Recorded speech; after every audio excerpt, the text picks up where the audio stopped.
탈무드에 나온 이야기입니다.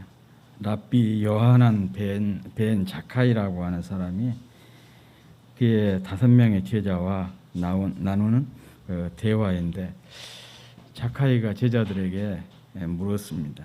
사람이 올바르게 살기 위해서 무엇이 중요한지 한 가지씩 말을 해봐라.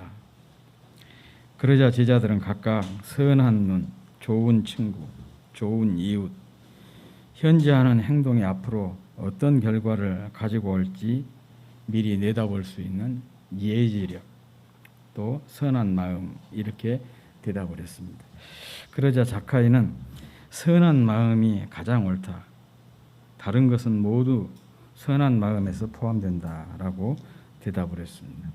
그리고 또 다음에는 사람을 가장 나쁘게 하는 것을 말해보라고 이 얘기를 했습니다.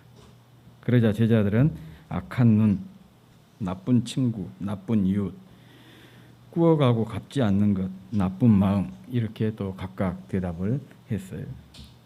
그러자 자카이는 나쁜 마음이 답이다, 모든 것은 나쁜 마음에 포함된다라고 대답을 합니다. 중요한 것도 마음에서 비롯된 것이고 나쁜 것도 마음에서 비롯된다, 그런 뜻이죠. 불교 용어지만은 일체유심조라는 말이 있잖아요. 모든 것이 마음에서 비롯된 거다. 참 맞는 말인 것 같아요. 예수님도 이렇게 말씀하셨어요. 제자들이 씻지 않은 손으로 음식을 먹으니까 바리새인들이 그것을 두고 예수님께 비아냥거렸어요. 왜 당신의 제자들은 씻지도 않고 먹냐? 그때 주님께서 이렇게 대답을 했습니다. 사람을 더럽게 하는 것은 입으로 들어가는 것이 아니고 입에서 나오는 것이 사람을 더럽게 한다. 입에서 나오는 것은 결국 마음에서 나오는 것들이다. 이것이야말로 사람을 더럽게 한다. 마음에서 나오는 것은 악한 생각, 살인, 간음, 음란, 도둑질, 거짓 증언, 비방, 이런 것이 사람을 더럽게 한다는 것이죠. 그러니까 마음이 중요하다, 그런 뜻 아니겠습니까? 또 잠언 23장에도 이런 말씀이 있어요. 마음의 생각이 어떠하면 그 위인도 그러한죠. 결국 그 사람을 결정짓는 것은 그가 품고 있는 그 마음에서 비롯된다, 그런 의미 아니겠습니까? 이 보는 것도 마찬가지입니다. 본다는 것은 단순히 그 시각 활동이 아니라 마음 활동입니다. 그래서 눈을 마음의 거울이다, 혹은 마음의 창이라, 이렇게 말을 한 것입니다. 보는 것을 보면 그 사람이 어떤 사람인지, 또 마음 상태가 어떤지를 우리가 알 수가 있어요. 그러잖아요. 누군가를 좋아할 때는 대부분 그 사람의 단점은 보지 않고 장점만 봅니다. 또 싫은 사람에 대해서는 모두 결점만 봐요. 장점은 전혀 보지를 못합니다. 그 이유는 마음 때문입니다. 좋은 사람은 좋은 것만 보이고 싫은 사람은 단점만 보이는 것이에요. 요즘 또 이제 선거철이 가까워지니까 이 정치권을 보면 그걸 알 수가 있지 않습니까? 부정적인 마음을 가진 사람은 모든 것을 부정적으로만 보고, 마음이 슬픈 사람은 세상을 온통 잿빛으로만 봅니다. 마음이 기쁘고 즐거우면 세상이 온통 자기를 축복하고 축하하고 환영하는 것처럼 보입니다. 그러므로 눈 관리가 마음 관리입니다. 아니, 마음 관리가 곧 눈 관리인 것입니다. 마음은 눈으로 드러나기 때문에 그렇습니다. 슬픔도 눈으로 드러나고, 기뻐도, 또 아파도, 좋아도, 행복해도, 불행해도, 두려워도 다 눈으로 드러나요. 눈을 보면 이 사람이 지금 뭔가 두려워하고 있구나.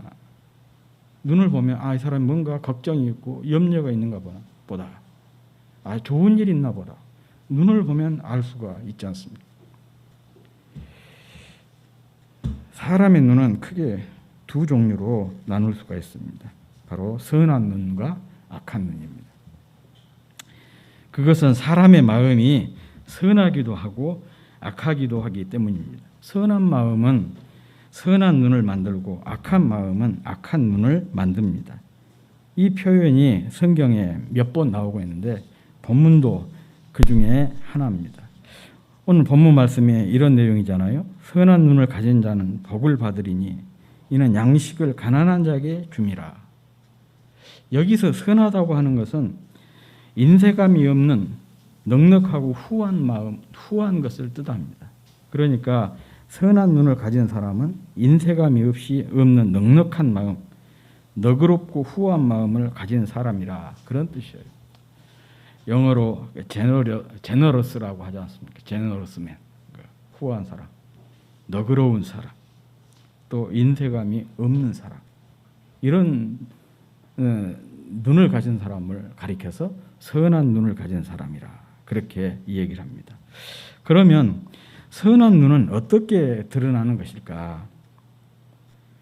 오늘 본문에 보면 선한 눈을 가진 자와 양식을 가난한 자에게 주는 것, 이것을 동일선상에서 이 얘기를 하고 있습니다. 같은 의미로 다루고 있다, 그런 뜻이죠.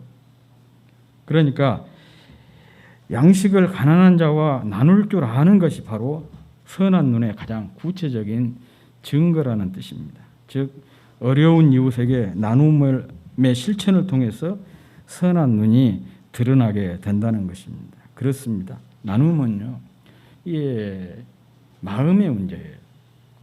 많이 가졌다고 해서 잘 나눈 것 아니고, 가진 것이 없다고 해서 또 못 나눈 것도 아니에요. 지난주에 90이 거의 가까운 한 할머니가 고려대 병원에 나쁜 병 다 고쳐주세요 그러면서 5억 이상의 거금을 기부한 거, 여러분 기사 보셨죠?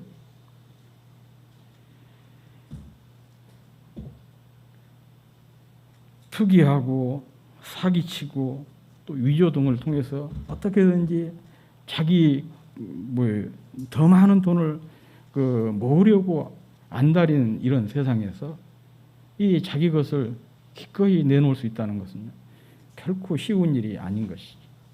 많이 가져서가 아니에요. 결국 이것은 나눔이라고 하는 것은 마음의 문제라는 것을 잘 보여주고 있는 것입니다. 그러므로 선한 마음, 곧 넉넉하고 너그러운 마음에서만이 이 나눔의 행위가 드러나게 된 것이죠. 이런 의미에서 인생길에서 만나는 어려운 이웃에 대한 태도가 바로 우리의 선함을 시험하는 것입니다.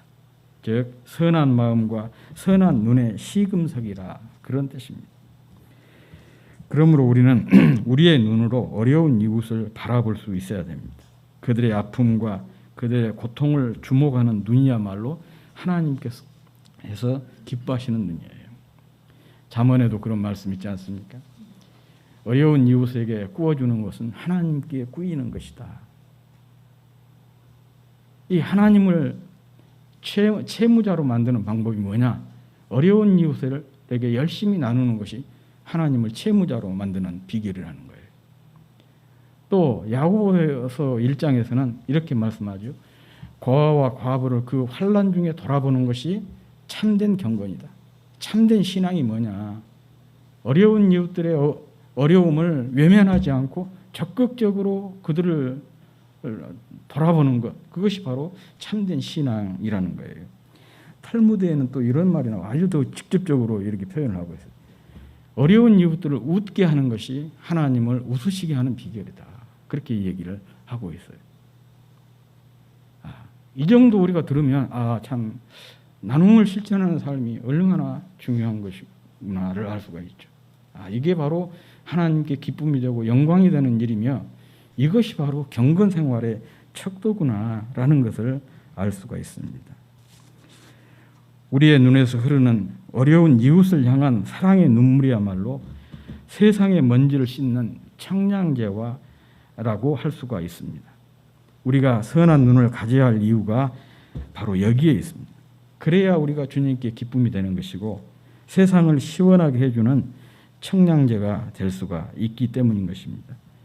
또 이건 개인적으로 자기 자신에게도 마찬가지예요. 궁극적으로는 이런 모든 행위가 내게 그리고 우리 자손에게 그대로 되돌아오는 거예요. 잠언 11장에 그런 말씀 있지 않습니까? 남을 윤택하게 하는 자는 윤택하여지리라. 단지 시간 문제인 것이죠. 어떤 사람은 자기 대에 그런 은혜를, 그런 복을 보상받을 수가 있고, 어떤 사람은 자기 대는 아니지만은 자기 자손들에 가서라도 반드시 이렇게 보상을 받는 거예요. 왜냐, 하나님은 우리가 행한 대로 갚아주시는 분이시라. 그렇게 분명히 성경이 말씀하고 있기 때문에 그렇습니다. 반면에 악한 눈, 나쁜 눈이 있습니다. 잠언 23장 6절에 보면 악한 눈이 있는 자의 음식을 먹지 말며 그의 진찬을 탐하지 말지어다, 이런 말씀이 있고, 또 신명기 15장 9절에는 삼가 너는 마음에 악한 생각을 품지 말라. 곧 이르기를 7째 해 면전년이 가까웠다 하고 내 궁핍한 형제를 악한 눈으로 바라보며 아무것도 주지 아니하면 그가 너를 여호와께 호소하리니 그것이 내게 죄가 되리라 그랬습니다. 여기서 악한 눈이라고 하는 것은 선한 눈의 반대인 것이죠. 그리고 악한 눈을 가진 사람은 궁핍한 형제를 보고도 아무것도 주지 않는 사람입니다. 한마디로 인색한 구두쇠, 그가 바로 악한 눈을 가진 사람이에요. 유대인 격언에 나온 말입니다. 100명이 죽는다면 99명은 악한 눈 때문이고 나머지 한 사람은 자연사다 그랬어요. 이 말은 인색함을 얼마나 심각한 문제로 다루고 있는지를 잘 보여주는 그런 표현인 것이죠. 타인의 어려움에 공감을 하지 못한 인색한 사람은 결국 사람을 죽음에 이르게 한다는 것입니다. 누가복음에 보면 그런 사람 나오죠. 나사로와 부자 비유에서 부자가 바로 여기에 속한 사람입니다. 이 부자는 날마다 호의호식하면서도 자기 집 문 밖에서 질병과 굶주림으로 죽어가는 나사로에게 철저히 무관심했습니다. 무관심이 아니라 아예 외면을 했어요. 결국 이런 인색함은 자기 고립이고 또 자기를 스스로 가두어 버리는 그런 행위가 되는 거예요. 내가 어려움에 처했을 때 누구도 나에게 도움받을 수 있는 도움의 길이 다 스스로 차단시켜 버리는 것이 바로 뭐냐? 인색함이라는 것입니다. 우리말에 흉한이라고 하는 말이 있습니다. 재앙을 부르는 눈, 이걸 보고 흉한 그렇게 얘기합니다. 이 흉한은 질투와 시기의 상징으로 남의 성공이나 장점을 시기해서 재앙을 가져온다, 그렇게 믿었어요. 성경도 이 악한 눈을 인색함뿐만 아니라 시기와 질투에 사로잡힌 눈으로도 말씀을 하고 있습니다. 창세기 4장에 가인과 아벨 얘기가 나오는데 바로 여기서 가인은 하나님께서 아벨의 제사만 받으시자 심히 분해서 그의 안색이 변했다, 5절에 그렇게 말씀을 하고 있습니다. 그런데 탈무드는 이 안색이 변하다라는 탈무드는 어떻게 해석을 하고 있냐? 눈이 이 악한 눈으로 바라봤다라고 해석을 하고 있어요. 안색이 변하다를 악한 눈으로 바라봤다. 가인의 눈을 이렇게 악하게 만든 것이 그의 질투심이었다는 그런 뜻이죠. 시기와 질투가 곧 악한 눈이 되었습니다. 그러므로 악한 눈을 가진 사람은 시기와 질투의 사람이고 욕심이 많은 인색한 사람인 것입니다. 이런 사람은 자신은 물론이거니와 건강한 관계 그리고 건강한 공동체를 해치는 암과 같은 그런 존재가 되는 것이죠. 우리 신체를 보면 쌍으로 된 것이 많이 있죠. 손도 쌍, 발도 쌍, 또 귀도 2개, 코도 콧구멍도 2개고 눈도 2개고 그러잖아요. 왜 하나님께서 우리 눈을 2개로 주신 것일까? 지어 주신 것일까? 한번 생각해 보셨습니까? 저는 개인적으로 그렇게 생각을 해요. 세상도 사람도 사물도 넓게 또 균형 있게 바라봐라, 그런 의미에서 2개의 눈을 주신 것이 아닌가, 저는 개인적으로 그렇게 생각을 해보고 있습니다.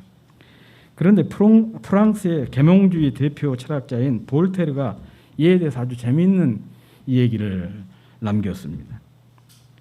사람에게 2개의 눈이 있다고 해서 그만큼 더 조건이 좋은 것은 아니다. 한쪽 눈은 인생의 좋은 부분을 보며 또 한쪽 눈은 나쁜 부분을 보는 데 사용된다. 착한 것을 보는 쪽에 눈을 가려버리는 나쁜 버릇을 가진 사람은 많지만 나쁜 것을 보는 눈을 가려버리는 사람은 극히 드물다. 참 그 의미심장한 말을 했습니다. 볼테르는 두 개의 눈을 가진 것은 세상이나 사람을 획일적으로 바라보지 말고 양면성을 가지고 바라보도록 하기 위함이라는 것입니다. 문제는 대부분의 사람이 착한 것을 보는 좋은 눈을 가리고 나쁜 것을 보는 악한 눈으로 살아간다고 탄식을 하고 있습니다. 즉 획일적이고 편협한 시각을 갖는 것이 문제인데 그것도 좋은 눈은 가리고 나쁜 것만 보는 눈으로 산다는 거예요. 참 의미심장하고 또 깊이 생각해 볼 만한 그런 말인 것 같아요. 나는 주로 어떤 눈을 가리고 사는지, 어떤 눈을 가리고 어떤 눈을 뜨고 사는지, 다시 말하면 선한 눈을 가리고 이 나쁜 쪽만 바라보는 그런 눈을 가지고 사는 것인지 세상을, 아니면 나쁜 눈은 가리고 선한 눈을, 선한 것을 보는, 착한 것을 보는 그런 눈을 가지고 세상을 살고 있는지 한번 각자 자기 자신을 돌아봤으면 참 좋겠습니다. 세상이 날로 발전의 발전을 거듭해도 사람들이 행복하지 못하고 또 세상이 살벌해지는 이유가 저는 바로 여기에 있다고 봅니다. 좋은 것에 눈을 감고 나쁜 것만 보기 때문인 것이죠. 좋은 눈, 선한 눈으로 세상을 보고 사람을 보지 않고 나쁜 것만 보는 악한 눈으로 세상을 보고 사람을 보는 것이 문제라, 그런 얘기예요. 그런데 이것으로 그치지 않아요.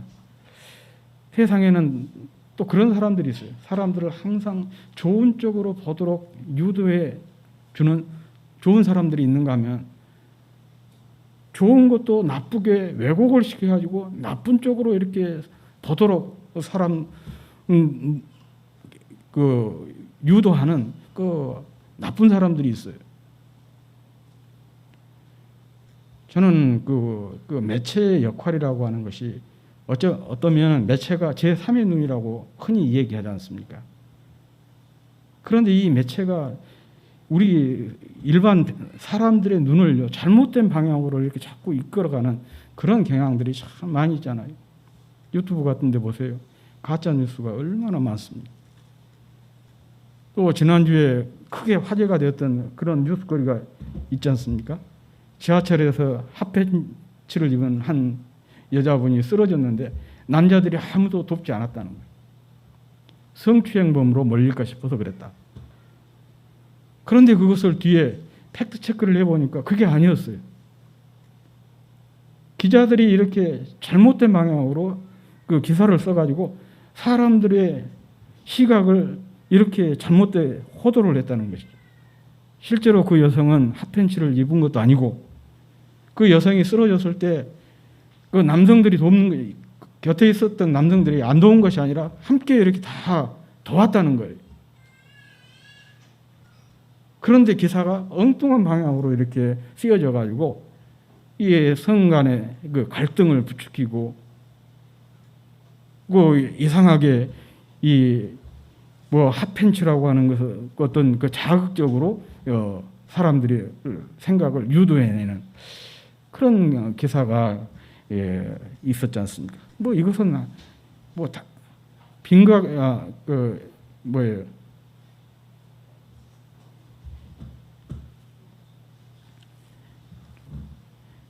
아주 적은 것의 일부분에 지나지 않는 것이죠. 이런 일들이 너무 많이 일어나고 있는 거예요.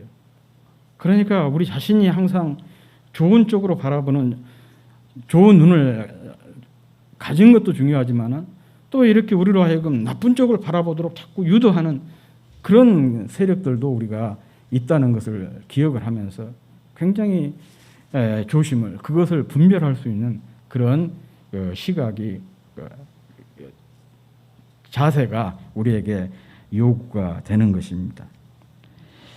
아무튼 이 볼테르의 말처럼 선한 눈을 가진 사람, 악한 눈을 가진 사람이 따로 존재하는 것이 아닙니다. 아니라 모든 사람은 선한 눈과 악한 눈을 동시에 가지고 있습니다. 단지 악한 눈에 선한 눈이 가려서 하는 사람과 선한 눈에 악한 눈이 가려진 사람이 있을 뿐인 것입니다. 사실 인생이란 이런 것의 갈등의 연속입니다. 우리가 살면서 가치 충돌로 선택의 기로에서 자주 헤매고 있는 것도 바로 이 때문입니다.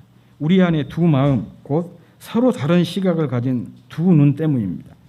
선한 마음과 악한 마음, 선한 눈과 악한 눈, 혹은 나쁜 눈의 충돌입니다. 그러면 어떻게 나쁜 것을 보는 눈을 가리고 좋은 것을 보는 선한 눈을 가질 수 있을까? 바로 이것이 우리들의 거룩한 경건한 고민이라고 생각합니다. 또 경건 생활의 목표라고 생각합니다. 이 문제로 깊이 고민했던 사람이 성경에 나오는데 바로 바울이라고 하는 분입니다. 그는 로마서 7장에서 이 문제로 깊은 씨름을 했습니다. 그는 여기서 선을 행하고 싶지만은 잘 되지 않고 악은 전혀 원치 않는데 그것에 끌려가는 마음의 갈등을 묘사하고 있습니다. 선한 충동과 악한 충동의 갈등. 그런데 문제는 악한 충동에 굴복하고 마는 자신을 보면서 바울은 이렇게 외쳤어요. 오호라, 나는 공고한 사람이로다. 이 사망의 몸에서 누가 나를 건져내랴. 이렇게 탄식을 하고 있습니다. 이것은 단순히 바울만의 고민, 또 바울만의 탄식이 아니라 우리 모두의 고민이고 탄식입니다. 착한 쪽을 바라보는 눈이 가려져 원하는 것은 보지 않고 원치 않은 악한 것, 나쁜 것만 보니 경건한 사람으로서 탄식하지 않을 수가 없는 것이죠. 이것을 해결하려고 하는 것이 교육이고 윤리고 철학이고 종교 아니겠습니까? 바울 시대의 유대교도 마찬가지였습니다. 당시 유대교에서 이 문제에 대한 해결책으로 제시를 한 것이 뭐냐? 율법에 대한 헌신적인 연구와 그 실제적인 적용이었습니다. 그래서 최근에 한 80년 전에 발굴이 되었잖아요. 쿰난 공동체. 이 쿰난 공동체에서 이 사람들이 한 일이 성경을 열심히 필사하는 일이었어요. 그런데 그 사람들이 필사했던 성경, 구약 성경 전체가 그대로 발견이 됐지 않습니까? 그들이 그 사막 한가운데서 살면서 성경 필사를 필생의 목표로 했던 것은 바로 이런 정신 때문에 그랬어요. 이렇게 헌신적으로 율법 연구를 하고 그것을 실제적으로 삶에 적용하고 사는 것이 악한 것을 보는 악한 눈을 가리고 선한 눈을 뜨는 것. 이 악한 충동을 잠재우고 선한 충동을 잠재우는 비결로 해결책으로 여겼기 때문에 그런 삶을 살았던 것입니다. 바울 역시 율법에 충실한 사람이었습니다. 그리고 그렇게 살았습니다. 그런데 바울은 그것이 해결책이 되지 못한다는 것이에요. 도리어 그를 더욱 심연으로 빠져들게 만들었습니다. 그래서 이런 절망적인 탄식이 앞에서 소개한 로마서 7장 24절에 그대로 녹아 있는 거예요. 오호라, 나는 공고한 사람이다. 누가 나를 이 사망의 몸에서 건져낼까? 사실 이 문제는 바울의 고백처럼 힘으로도 능으로도 해결할 수 없는 문제예요. 율법으로 어떤 종교적인 수행이나 깨달음으로 철학이나 윤리 체계나 교육 제도로 해결할 수 없는 문제입니다. 만약에 이런 것으로 해결할 수 있었다면 이 세상은 이미 낙원이 됐을 거예요. 더 이상 우리에게는 뭐 비행기니 자동차니 뭐 이런 게 소용없이 이 몸에가 날개가 돋아가지고 날개짓 하면서 새들처럼 자유롭게 공중을 날아다닐 수가 있었을 거예요. 천사들처럼.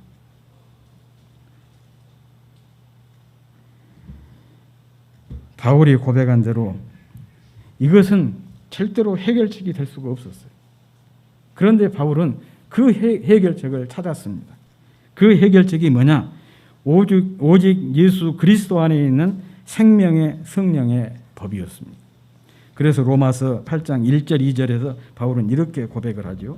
그러므로 이제 그리스도 예수 안에 있는 자에게는 결코 정죄함이 없나니 이는 그리스도 예수 안에 있는 생명의 성령의 법이 죄와 사망의 법에서 너를 해방하였습니다. 했습니다. 성령이 답이라는 뜻입니다. 성령 충만으로 성령의 지배를 받아 성령의 소욕을 따를 때 육체의 소욕에서 벗어날 수가 있다는 것입니다. 육신의 정욕, 안목의 정욕, 이생의 자랑을 추구하는 세속적인 눈이 가려지고 하늘에 속한 신령한 것을 추구하는 신령한 눈이 열리게 된다는 것입니다. 경건한 가치들을 지향하는 경건한 눈이 열리고 하나님의 나라와 의를 구하는 믿음의 눈이 활짝 열리게 된다는 것입니다. 이기적인 욕심에 사로잡힌 인색한 악한 눈이 가려지고 이웃을 향해서 너그럽고 후한 선한 눈이 활짝 열리게 되는 것입니다. 성령 안에서 성령의 능력으로 착한 눈, 선한 눈, 경건하고 신령한 눈, 믿음의 눈이 활짝 열리기를 주의 이름으로 축복합니다.